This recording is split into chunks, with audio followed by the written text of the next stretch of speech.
சில நேரங்களில் நம்மை காயப்படுத்துவது எதிரிகள் அல்ல, நம்முடைய சொந்தவர்கள்.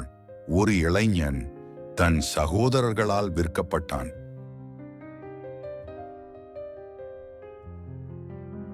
யாக்கோபுக்கு பல மகன்கள் இருந்தாலும் யோசேப்பை அவர் தனிப்பட்ட விதத்தில் நேசித்தார். யோசேப் அமைதியானவன், தந்தையின் அருகில் நிற்பவன். அந்த அன்பு சிலருக்கு மகிழ்ச்சி, சிலருக்கு பொறாமை. ஒரு நாள் யாக்கோபு யோசேப்புக்கு ஒரு அழகான பல வண்ண ஆடை கொடுத்தார். அது வெறும் ஆடை அல்ல, அது நீ என் மனதுக்கு அருகில் இருக்கிறாய் என்று சொல்லும் அடையாளம். ஆனால் அந்த ஆடையை பார்த்த சகோதரர்களின் இதயங்களில் பொறாமை தீப்பற்றியது. அவர்கள் பேசவில்லை, ஆனால் மனதுக்குள் சத்தம் அதிகம். எதற்கு அவனுக்கு மட்டும்? நாம் என்ன குறைவா? யோசேப் எதையும் செய்யவில்லை, ஆனால் அவன் இருப்பதே அவர்களுக்கு எரிச்சலாக மாறியது. ஒரு இரவு யோசேப் கனவு கண்டான். காட்டில் கட்டப்பட்ட கோதுமை கட்டுகள் அவனுடைய கட்டை சுற்றி மற்றவை வணங்கின. அது சாதாரண கனவல்ல, அது தேவனின் திட்டத்தின் முதல் அறிகுறி. மறுபடியும் ஒரு கனவு. சூரியன், சந்திரன், 11 நட்சத்திரங்கள் அவனை நோக்கி வணங்கின. யோசேப்பு புரிந்து கொள்ளவில்லை, ஆனால் தேவன் ஆரம்பித்திருந்தார். யோசேப்பு அந்த கனவுகளை அன்போடு பகிர்ந்தான். ஆனால் சகோதரர்கள் கேட்டது கனவல்ல, அவர்களுக்கு கேட்டது அவர்களின் அகங்காரம் உடைந்த சத்தம். அந்த நாளிலிருந்து வெறுப்பு இன்னும் ஆழமானது.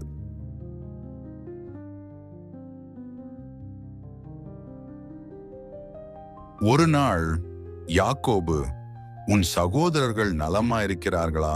போய் பார்த்து வா என்றார். யோசேப் தயங்கவில்லை. எதிர்பார்ப்பு தெரியாமலே பயணம் ஆரம்பித்தான். தூரத்தில் யோசேப் வருகிறதை அவர்கள் பார்த்தார்கள். அவன் இன்னும் அருகில் வரவில்லை, ஆனால் அவர்களின் மனதில் தீய எண்ணங்கள் உருவானது. இதோ கனவுக்காரன் வருகிறான் என்று அவர்கள் சொன்னார்கள். யோசேப்பை பிடித்தார்கள், அந்த அழகான ஆடையை கிழித்தார்கள். பின்னர் அவனை ஒரு காலி குழியில் தள்ளினார்கள். யோசேப்பின் குரல் மேலே எழுந்தது, ஆனால் இரக்கம் எவரிடமும் இல்லை.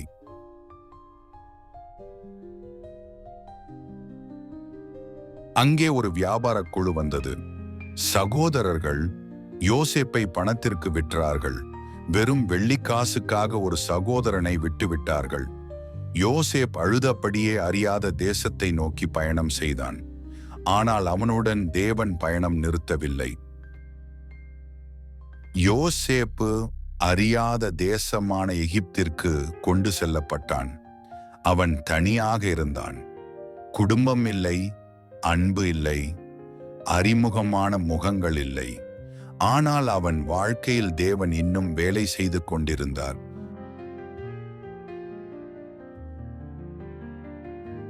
எகிப்தில் புரோவாவின் அதிகாரியான பொத்திபாரிடம் யோசேப் விற்கப்பட்டான். ஒரு அடிமை, ஆனால் மனதில் உடையாத நம்பிக்கை. அவன் வேலையை மனமாற செய்தான்.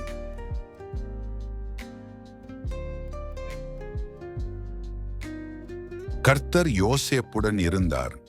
அவன் செய்த எல்லாம் வெற்றி அடைந்தது. பொத்திபார் அதை கவனித்தார். சிறிது காலத்தில் அவன் வீட்டில் நடந்த எல்லாவற்றுக்கும் யோசேப் பொறுப்பானவனானான்.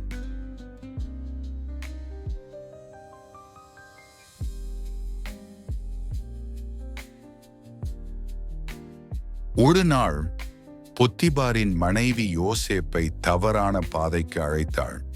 ஆனால் யோசேப் சொன்னான், நான் இந்த பாவத்தை செய்ய முடியாது. அவன் ஓடிப்போனான். ஆனால் பிரச்சனை அவனை விடவில்லை. அவள் அவனை பற்றி பொய் சொன்னாள். அவன் குற்றமில்லாதவன், ஆனால் குற்றவாளி போல நிறுத்தப்பட்டான்.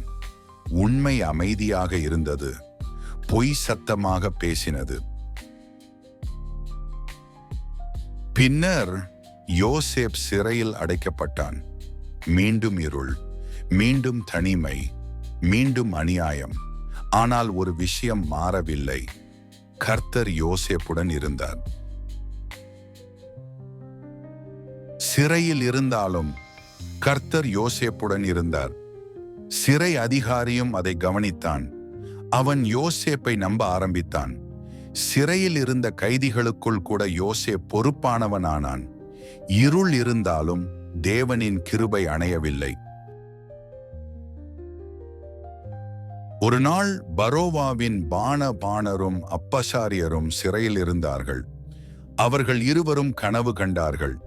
அதன் அர்த்தம் யாருக்கும் தெரியவில்லை. யோசேப் சொன்னான், அர்த்தம் தேவனிடமிருந்து வரும். அவன் கனவுகளை விளக்கினான்.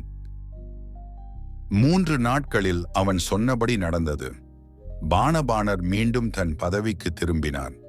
அப்பசாரியன் தண்டிக்கப்பட்டான். யோசேப் ஒரு வேண்டுகோள் வைத்தான், என்னை நினைவில் வைத்துக் கொள்ளுங்கள். ஆனால் அவன் மறக்கப்பட்டான். ஒரு நாள் அல்ல, ஒரு மாதம் அல்ல, 2 ஆண்டுகள் அமைதியில் காத்திருந்தான். ஆனால் தேவன் அமைதியாக வேலை செய்தார். ஒரு நாள் இரவு பரோவுக்கு ஒரு விசித்திரமான கனவு. 7 நல்ல மாடுகள், அவற்றை விழுங்கும் 7 ஒல்லியான மாடுகள். அவன் பதற்றம் அடைந்தான். யாருக்கும் அதன் அர்த்தம் தெரியவில்லை. அப்பொழுது பானபானர் நினைத்தான், சிறையில் ஒருவன் இருக்கிறான். யோசேப்பின் பெயர் மீண்டும் நினைவுக்கு வந்தது. ஒரு சிறை கைதி இப்போது அரண்மனைக்கு அழைக்கப்பட்டான். சிறை கதவுகள் திறந்தது.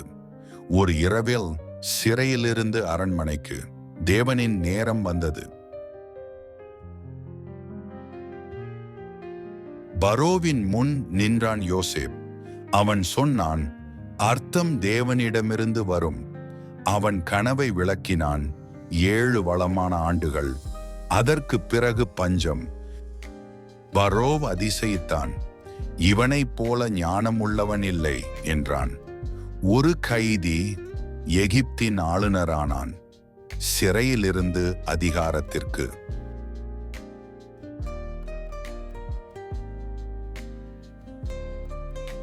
பஞ்ச காலத்தில் அவனுடைய சகோதரர்கள் அவனுக்கு முன் வணங்கினர். கனவு நிறைவேறியது. ஆனால் யோசேப் பழிவாங்கவில்லை. அவன் சொன்னான், நீங்கள் தீமை நினைத்தீர்கள், ஆனால் தேவன் அதை நன்மைக்காக மாற்றினார். இன்று உன் வாழ்க்கையிலும் துரோகம் இருக்கலாம், தாமதம் இருக்கலாம், அநியாயம் இருக்கலாம். ஆனால் நினைத்துக்கொள், தேவன் தாமதிக்கிறார், ஆனால் தவறுவதில்லை. இன்னும் இப்படிப்பட்ட வேதாகம கதைகளுக்கு சப்ஸ்கிரைப் செய்யுங்கள்.